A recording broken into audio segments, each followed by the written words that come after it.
eu sou a Adriane, eu sou especialista da Anvisa.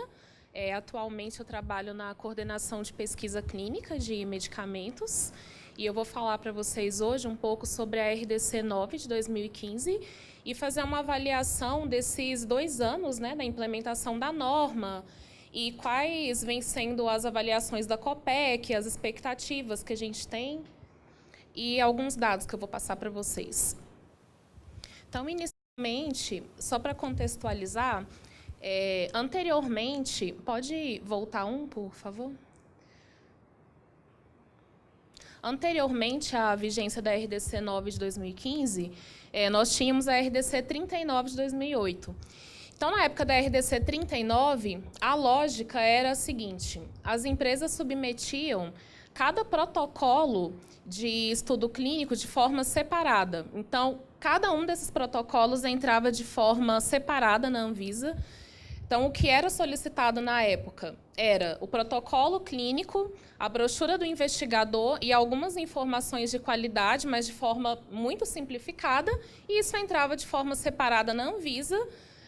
Não existia uma racionalização no sentido de que isso seria analisado pelo mesmo especialista dentro da casa. Então, assim, a gente não conseguia ter um controle interno do medicamento ali dentro da COPEC.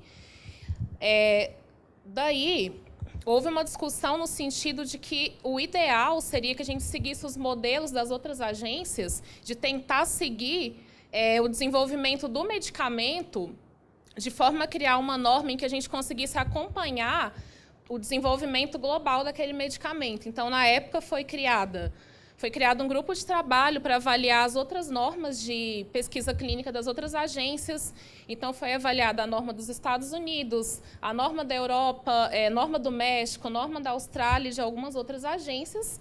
E se pensou em criar um dossiê de desenvolvimento clínico do medicamento para evitar esse retrabalho. Então, nessa época, existia essa avaliação protocolo por protocolo, então cada um desses protocolos era avaliado independentemente pela Anvisa. Pode passar. Então, o resultado disso é que houve assim, um acúmulo muito grande de processos, a gente acabou criando uma fila muito grande e houve assim, um atraso muito grande, uma demanda muito grande da sociedade, das empresas. E daí houve todo esse racional para a criação da RDC 9. Pode passar mais um. Pode passar. Então, na época, né, cada protocolo era avaliado independentemente, a gente solicitava o parecer do CEP, solicita hoje ainda, e após as aprovações éticas, o estudo era iniciado. Pode passar mais, que aqui é uma animação. E hoje, o que a gente tem? Aí. Pode passar mais uma. Hoje, o que a gente tem? No novo cenário com a RDC 9, nós temos esse pacote, que é o DDCM. Pode dar mais um clique. E aquela documentação que era solicitada pela RDC 39, hoje ela é uma parte da documentação do DDCM. Então, o DDCM, ele engloba essa documentação da RDC 39, mais algumas outras documentações. Então, a visão que a gente tem hoje é uma visão global do desenvolvimento do medicamento, mas não foca só em um protocolo clínico. Então, a gente quer ter informações a respeito de todo o desenvolvimento farmacotécnico daquele medicamento, do plano de desenvolvimento daquele medicamento. Então, naquele momento, qual é a visão da empresa? Quais são as indicações terapêuticas que vão ser desenvolvidas? Qual é a intenção da empresa naquele momento? Em quanto tempo será feito aquele desenvolvimento? Em quais populações será avaliado? Então, a gente quer ter essa visão. Então, essa foi a ideia da RDC 9. Pode passar mais um. Então, hoje a gente tem esse pacote completo. E caso a empresa tenha, no momento da submissão, mais de um protocolo clínico, ela pode submeter aqui dentro do DDCM quantos protocolos ela já tiver prontos na época da submissão. Então, com isso, a gente tem um avanço em relação a tempo de análise.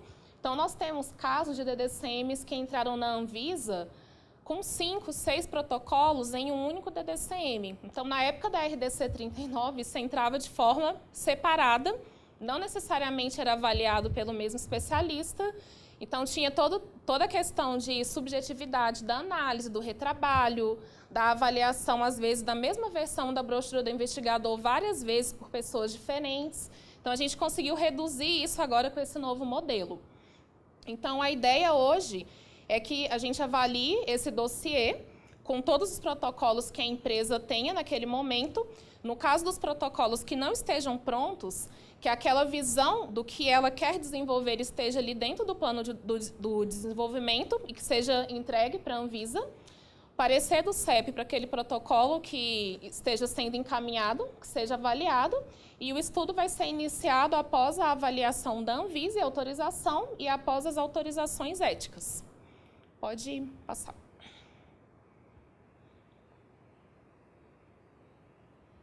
Pode passar mais um pouquinho.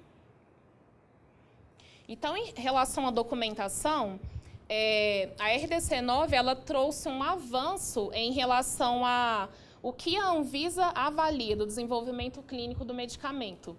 Então, hoje a gente tem uma avaliação, assim, o que mudou muito foi principalmente essa questão do dossiê do medicamento experimental, que à época a gente avaliava em relação a questões de qualidade, estabilidade e alguns controles analíticos, mas era muito pouco que a RDC 39 pedia. Então, hoje a gente tem uma avaliação que é quase um mini dossiê de registro. Então, todas essas solicitações aqui, esses requerimentos da RDC 9, são alinhados com o que as RDCs de registro de medicamentos solicitam. Então, a gente faz essa avaliação do que a empresa tem em relação à documentação de qualidade dentro do desenvolvimento clínico. Claro que considerando que a Anvisa entende que, nesse momento, a empresa ela não vai ter toda a documentação de qualidade que ela vai ter no momento do registro. Então, por exemplo, se a empresa submeter um DDCM com um protocolo de um ensaio clínico fase 1, então, se ela está iniciando ali um fase 1, ela está ainda no início do desenvolvimento, então, muito provavelmente a formulação daquele medicamento ainda não está fechada, ainda está em desenvolvimento, aquilo ali vai sofrer algumas variações durante o desenvolvimento e isso vai poder ser modificado durante o desenvolvimento. E a RDC ela prevê essas modificações, então isso vai entrar como uma modificação substancial, por exemplo. Então, a gente avalia de acordo com a fase de desenvolvimento. Já no caso da empresa submeter um DDCM com um protocolo de um ensaio fase 3, por exemplo, nesse momento, a Anvisa entende que a empresa ela já tem que ter essas informações um pouco mais robustas. Então, ela já vai ter que ter informações mais próximas do que ela vai entregar no momento do registro. Então, tudo isso foi balizado e está bem descrito nos manuais de qualidade que estão disponíveis no site da Anvisa. E aqui a gente também começou a solicitar o resumo de aspectos de segurança, em que a gente espera que a empresa faça uma avaliação de todas aquelas informações de segurança do medicamento experimental, o plano de desenvolvimento do medicamento, em que ela mostra qual é a intenção do desenvolvimento daquele medicamento, a duração do desenvolvimento, as indicações a serem avaliadas. Se ela já tiver a sinopse dos protocolos, também pode enviar aqui dentro do plano de desenvolvimento os objetivos daqueles protocolos, desfechos e os protocolos clínicos que vão entrar aqui dentro do DDCM. Pode passar. Em relação a prazos, a RDC 9 ela inovou em relação à RDC 39. Então, a RDC 39 ela não trazia nenhum tipo de previsibilidade em relação a prazos de avaliação da Anvisa. E isso, na época, era uma grande demanda, tanto da sociedade quanto das empresas. Então, a gente colocou na RDC 39 como regra que, após o recebimento do DDCM, a Anvisa vai fazer essa avaliação em até 90 dias corridos. Então, a regra é essa. Caso não haja manifestação da Anvisa, o desenvolvimento clínico poderá ser aprovado no Brasil, após as aprovações éticas cabíveis para cada situação. E, nos casos de exceção, que foram definidas baseadas em risco sanitário, essa avaliação ela vai ser feita em até 180 dias. Esses casos de exceção são desenvolvimento clínico nacional, desenvolvimento clínico de produtos biológicos e desenvolvimento clínico em fase 1 ou fase 2. Então, nesse caso, a previsibilidade da Anvisa, em termos de primeira manifestação, é de uma análise em até 180 dias. E para os demais casos, em até 90 dias. Pode passar. Então, em relação a esses prazos que estão no artigo 36 da RDC 9, a Anvisa ela vem conseguindo cumprir rigorosamente esses prazos. Tanto que isso é uma meta da COPEC, é um compromisso que a gente tem internamente dentro da Anvisa, de cumprir esses prazos. Então, em relação a essa previsibilidade, atualmente a gente vem conseguindo cumprir. Pode passar mais um, por favor. Eu vou passar aqui para vocês uns dados também, em relação ao que a gente vem trabalhando em termos de melhoria de fluxos dos nossos processos internos, né, de trabalho. Esse aqui é um dado do meu trabalho de conclusão de curso de especialização, em que eu fiz um mapeamento de alguns processos de DDCM que foram protocolados no ano de 2015 na Anvisa. Então, eu peguei 50 processos de DDCM que entraram em 2015 na Anvisa, só daqueles casos de exceção do artigo 36, que é desenvolvimento nacional, fase 1 e fase 2 e produtos biológicos. E eu fui avaliar como que estavam os nossos tempos de avaliação de primeira manifestação de Anvisa e de parecer final da Anvisa. Em quanto tempo a Anvisa estava entregando a anuência ou não anuência. Então, o prazo médio de conclusão de análise pela Anvisa, ou seja, anuência ou não anuência, na época, estava em 205 dias. Então, assim, a avaliação interna que a gente faz, né?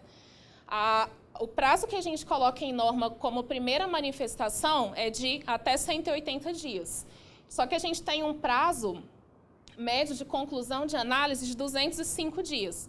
Então, com esse trabalho, meu objetivo foi tentar reduzir esse prazo de 205 dias para 180 dias. Então, assim, no meu trabalho, eu usei algumas ferramentas para mapear todo o fluxo desse processo, desde a entrada na Anvisa, desde o protocolo do processo na Anvisa até a saída, entender onde estão os entraves desse processo e onde a gente conseguiria reduzir os tempos para conseguir reduzir esses 205 dias para 180 dias. Então, assim, esse é um dos objetivos da área, conseguir fazer essa redução. Então, a gente vem trabalhando bastante isso internamente. Então, o que a gente teve em média, que na época foi isso, 205 dias, parecer final. Pode passar mais um. E eu fiz também uma avaliação em relação à quantidade de notificações de exigência por processo. Então, o que aconteceu? Essa figura, ela está colocando aqui não sei se está dando para ver direitinho, mas cada uma dessas barras corresponde a um processo e eles estão organizados de forma de ordem cronológica de peticionamento. Então, ali o primeiro que foi peticionado até o último que foi peticionado dentro desse período. Então, o que foi observado é que no início da avaliação existia uma quantidade um pouco mais alta de notificações de exigência da Anvisa para aqueles primeiros processos, e mais ao final do período, houve uma redução da quantidade de notificações de exigência. Então, assim, dentro desse período, o que aconteceu? Houve a publicação dos manuais da Anvisa, né, manuais de qualidade, manuais de submissão, o documento de perguntas e respostas. Então, assim, a avaliação da área é que isso ajudou a reduzir essa quantidade de notificações de exigência. Então, diminuiu, foi uma média de mais ou menos 1,3 e reduziu para 1. Então, a nossa ideia é conseguir reduzir isso cada vez mais, porque a área entende que quanto menos notificações de exigência a gente tem, melhor está sendo a comunicação da Anvisa com as empresas e melhor está sendo o entendimento. Então, assim, a ideia é que realmente reduza a quantidade de notificações de exigência. Pode passar mais um. E, por último, aqui em relação a esses dados, aqui também foi feito um mapeamento em relação à quantidade de itens de exigência. Então, a mesma lógica, no início da vigência da norma, era uma quantidade muito grande de itens de exigência. Então, a gente observa que isso também foi reduzindo ao longo do tempo, muito provavelmente por causa da publicação dos manuais, que houve uma harmonização tanto interna dos técnicos quanto externa em relação ao entendimento das empresas. E a ideia é que isso também reduza. Pode passar. Em relação a dados, em 2016, nós tivemos 92 DDCMs autorizados pela Anvisa, e desses 92 DDCMs, a maior parte deles corresponde a DDCMs de produtos biológicos, que são esses laranjados. Então, a maior parte biológicos e a outra parte sintéticos. Então, desses, 8 correspondem a DDCMs de medicamentos imuno-oncológicos, que a gente está tendo uma quantidade de ensaios clínicos muito grande chegando na Anvisa. 5 correspondem a DDCMs de doenças raras negligenciadas, tanto que assim, há uma preocupação da Anvisa em relação a isso, e está saindo, né, a norma visando responder essa demanda. 2 DDCMs de biosimilares, então assim, houve até uma redução em relação a 2015, que a gente teve uma quantidade maior de avaliação de biosimilares. 25% deles possuíam registro em outros países, 19% possuíam registro na Anvisa. Então, nesse caso, eram medicamentos que estavam sendo avaliados ou para outra indicação, ou estavam sendo desenvolvidos para outra população. E 21% apresentaram, dentro do plano de desenvolvimento, ensaios clínicos pediátricos. Então, assim, a Anvisa enxerga isso como algo muito positivo para o país, porque até antes, 2014, 2015, a gente não tinha uma quantidade tão grande de ensaios clínicos pediátricos vindo para o país. Então, existe até dentro da GGMed grupo de trabalho de avaliação de ensaios clínicos pediátricos, que engloba tanto os servidores da COPEC quanto os servidores da área de registro, para que a Anvisa fique cada vez mais capacitada nessa área. Pode passar. E em relação a cancelamentos, nós tivemos 19 solicitações de cancelamento em 2016. Foram 7 DDCMs e 12 dossiês específicos de ensaios clínicos. E as principais causas de cancelamento foram falta de interesse comercial, questão de tempo hábil de aprovações éticas e regulatórias, então isso aqui é uma grande preocupação para a gente, e dificuldade de recrutamento. Pode passar. E em relação à quantidade de ensaios clínicos avaliados pela COPEC, então aquele primeiro dado que eu passei para vocês era da quantidade de DDCMs. E agora aqui a quantidade de ensaios clínicos dentro daqueles DDCMs. Então, quando a gente faz uma avaliação dos últimos 3 anos, a gente observa que houve um aumento da quantidade de ensaios clínicos autorizados pela Anvisa. Então, em 2014, foram 194 ensaios clínicos autorizados. Em 2015, 232 e em 2016, 262. Então, assim, a gente observa que com a RDC 9, numa primeira avaliação, parece que houve uma maior atratividade de ensaios clínicos numa primeira análise, ou houve uma maior eficiência com esse novo modelo de análise. Pode passar. E nós fizemos também uma avaliação de como que está sendo o prazo para que as empresas iniciem os ensaios clínicos após a aprovação da Anvisa. Então, depois que a empresa tem o DDCM aprovado pela Anvisa, ela recebe o comunicado especial e ela tem 30 dias para enviar um formulário para a Anvisa de início de ensaio clínico. Então, ela tem que informar para a Anvisa quando aquele ensaio clínico está sendo iniciado. Daí, fizemos esse levantamento internamente na Anvisa e nós vimos que aqui está tendo um problema. Nós estamos tendo uma subnotificação em relação a essa data de notificação do início do ensaio clínico. Então, a gente observa que apenas 20% dos ensaios clínicos autorizados, eles foram notificados para a Anvisa em 2016. Então, assim, a gente também não está conseguindo ter um controle no sentido de verificar todas essas notificações, né, que não foram enviadas, no sentido de cobrar. Então, está tendo uma subnotificação e no ano passado, só 20% dos ensaios clínicos foram notificados. E desses ensaios que foram notificados e que a gente consegue avaliar, nós observamos que há uma mediana para iniciar o ensaio clínico de 163 dias, após a autorização da Anvisa. Então, assim, isso até nos leva a uma reflexão em termos de pesquisa clínica, que a gente tem que pensar no processo como um todo, né? Onde está tendo falha. Aí eu vejo muito isso, principalmente por causa do meu trabalho de conclusão de curso, de especialização, em que a gente aprendeu muito a trabalhar essa questão de mapeamento, mapear todas as etapas do processo, olhar entradas, olhar saída e verificar onde existe falha. Então, aqui a gente tem que verificar o que está acontecendo para que aconteça uma defasagem de 163 dias para iniciar um ensaio.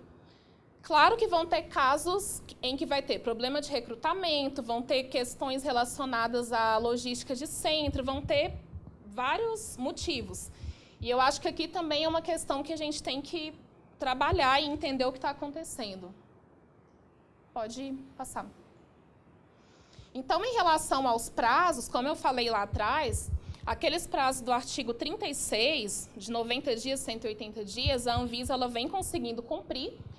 E hoje a nossa meta é melhorar e dar uma previsibilidade em relação aos prazos de avaliação das emendas e modificações. Então, o trabalho que a gente está fazendo na COPEC hoje é nesse sentido de dar maior previsibilidade para essas petições. E a gente vem tentando trabalhar no sentido de entender os fatores que interferem nesses prazos para melhorar essas questões. Então, a gente entende que tem toda a questão do prazo Anvisa, que tem que melhorar, mas a gente também entende que tem questões do prazo empresa. Então, a gente tem vários processos em que a empresa realmente ela usa aqueles 120 dias para responder à notificação de exigência. Então, isso dá um aumento ali daquele prazo. Aquelas figuras que eu mostrei para vocês do meu trabalho, todas elas levam em conta essas duas contagens, é prazo Anvisa mais prazo empresa. E a gente entende também que é importante harmonizar os entendimentos institucionais entre as áreas afins e o setor regulado, com a disponibilização de todos aqueles documentos orientadores, manuais, guias, perguntas e respostas, e que eles sempre estejam atualizados. E que a Anvisa sempre participe de eventos para que haja essa troca de conhecimentos. Nós temos uma questão também de uma restrição de número de servidores para o atendimento da demanda. Então, assim, não há uma quantidade de servidores muito grande na COPEC, mas, assim, internamente, a GGMed ela vem fazendo um trabalho que vem andando muito bem, inclusive, de melhoria dos seus fluxos internos. Então, a gente está trabalhando muito no sentido de metrificar todas as atividades que são feitas na GGMed, de reduzir as horas de trabalho para cada uma daquelas atividades e de tentar tornar essas atividades, tornar essas atividades mais uniformes entre cada servidor. Então, assim, isso também já vem ajudando bastante internamente. Conhecimento das normas e diretrizes técnicas pelo setor regulado, preparação logística dos envolvidos na condução do ensaio clínico. Então, assim, aquela questão lá dos 163 dias da mediana. Então, assim, todos têm que ter uma preparação para evitar também aquela defasagem, como eu falei para vocês. Tem essas questões de recrutamento, tem questões de fatores de logística de centro, tem N fatores. Mas, em alguns casos, a gente não consegue entender por que demora tanto tempo. E também a questão de dificuldade no recrutamento. Então, dependendo do tipo de estudo, a gente entende que isso aqui realmente é limitante. Pode passar. Então, os focos da COPEC, como eu já havia adiantado para vocês, hoje a gente vem trabalhando bastante aquela questão da melhor previsibilidade na avaliação de emendas e modificações, uma melhor avaliação técnica de qualidade, então capacitando os servidores nessa avaliação, essa otimização de processos e fluxos de trabalho dentro da COPEC e na GGMed como um todo, expertise no campo da pesquisa clínica, permitir a competitividade do país no campo de pesquisa clínica, tornando a agência ágil e reconhecida internacionalmente, dar uma melhor previsibilidade, né, em relação a todas as suas ações, transparência nas suas ações e abertura à discussão de planos de desenvolvimento. Então, principalmente nos casos em que há muitas dúvidas no momento da submissão do DDCM, a orientação que a gente vem dando atualmente é que haja realmente uma reunião de avaliação prévia do plano de desenvolvimento. Então, sempre que a empresa sentir necessidade de agendar uma reunião de pré-submissão, a Copec orienta que seja feita essa reunião. Porque isso, assim, a gente percebe que vem otimizando a nossa avaliação e também vem otimizando a avaliação da empresa. Então, assim, na nossa experiência, os casos que a gente teve de reunião pré-submissão foram todos muito bem-sucedidos. Então, sempre que houver necessidade, estamos abertos. E é isso. Obrigada.